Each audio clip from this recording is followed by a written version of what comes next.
ஆறுமுகம் அருளிடும் அனுதினமும் ஏறுமுகம். இந்த மகாலய பட்சம் அன்னைக்கு நம்ம முருகர் நம்மளுக்கு என்ன பிளெஸிங்ஸ் கொடுக்க இருக்கிறாரு பார்த்துடலாமா?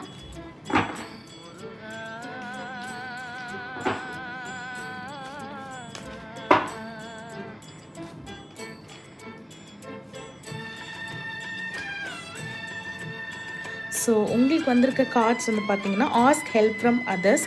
நம்மளை சுற்றி உதவக்கூடிய உதவிக்கரங்கள், நல்ல மனம் பொருந்திய மனிதர்கள் நிறைய பேர் இருக்காங்க. So trust the universe, trust the process of the divine guidance. So சுற்றி நம்பிக்கை கெட்டவங்க மட்டும் கிடையாது, நம்பிக்கை கொடுக்குற மனிதர்களும் இருக்காங்கன்னு நம்புங்க. நீங்கள் நினைக்கிற காரியம் கூடிய சீக்கிரம் விரைவில் இந்த நியர் ஃப்யூச்சர் கண்டிப்பாக வரும். அடுத்தடுத்து உங்களுக்கு வரப்போகிற மெசேஜே பார்த்தீங்கன்னா, உங்களை சுற்றி நம்பிக்கை கரம் பொருந்திய மனிதர்கள் இருக்கிறாங்க. உதவி புரிய முருகரே அனுப்புவார். தேங்க்ஸ் ஃபார் வாட்சிங். பாய்.